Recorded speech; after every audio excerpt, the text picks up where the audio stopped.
Hello everyone, welcome back to the doctors Adda 247। मैं हूं शिप्रा तिवारी। परमवीर सिंह।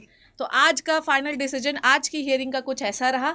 आज हम आपको सिर्फ डिसीजन नहीं बताएंगे क्योंकि वो आप ऑलरेडी बहुत सारी जगहों से सुन चुके होंगे और सुनकर समझ भी गए होंगे। आज हम दोनों ये बताने वाले हैं कि ये जो डिसीजन लिया गया है वो किस आधार पर लिया गया है और क्यों लिया गया है। मैं कुछ पॉइंट्स लिख के लाई, वो पहले बताती हूँ। पहला पॉइंट जो है वो ये है कि सुप्रीम कोर्ट के सीजीआई ने ये कहा है कि सबसे पहले हमें ये पता लगाना है कि जो ब्रीच हुआ है एग्जामिनेशन में वो सिस्टमिकली पूरे में हुआ है, सिस्टम में ही हुआ है, ये किसी लोकलाइज्ड में है। दूसरा जो है वो ब्रीच क्या इतनी बड़ी है कि पूरा एग्जाम की इंटीग्रिटी ही खराब हो गई है। और तीसरा और सबसे बड़ा इंपॉर्टेंट पॉइंट क्या है सर, कि हमको सेपरेट करना है। किन में क्या हम सेपरेट कर सकते हैं कि जिन्होंने नकल से फायदा मिला या जिन्होंने नकल नहीं की।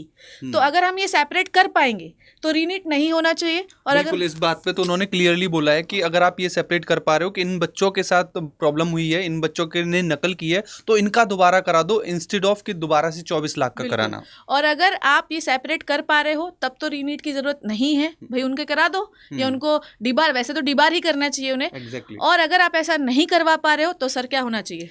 फिर तो भाई दोबारा से ही रीनीट होगा, क्योंकि अगर आप यही डिस्क्रिमिनेट नहीं कर पा रहे कि किन बच्चों के साथ प्रॉब्लम हुई है, कौन बच्चे फेयर हैं कौन अनफेयर हैं, आप नहीं कर पा रहे एंटी, अगर आप इतने सक्षम नहीं हो तो फिर भाई दोबारा से ही रीनीट कराओ। यही आखिरी बचा हुआ हमारे पास ऑप्शन है। मगर फाइनल जो जजमेंट है मैम अभी भी बाकी है और ये 11 तारीख को आने वाली है, क्योंकि अभी उन्होंने सारी चीज़ें कंसिडर की हैं, एनालाइज की हैं और एफिडेविट मांगा है एनटीए से, सरकार से, जिसका फाइनल जवाब आप अगर कहेंगे तो वो 11 तारीख को आने वाला है। जो आपका वेडनेसडे का दिन है वो बहुत ही ज़्यादा डिसाइडिंग तो खैर आपका 11 तारीख का दिन है।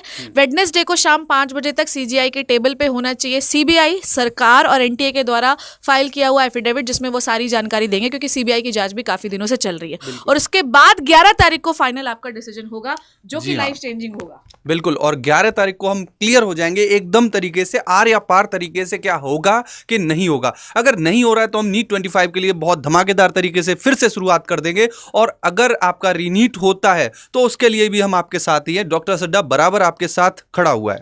तो फिलहाल आज का जो डिसीजन हुआ, ना तो आर हुआ ना तो प्यार हुआ, वो बीच में ही लटका रहा, ना तो फायदा हुआ ना तो नुकसान हुआ। अब जो होगा वो 11 तारीख को देखा जाएगा। तो हम लोग मिलेंगे 11 तारीख को। Thank you so much. बिल्कुल, thank you so much everyone.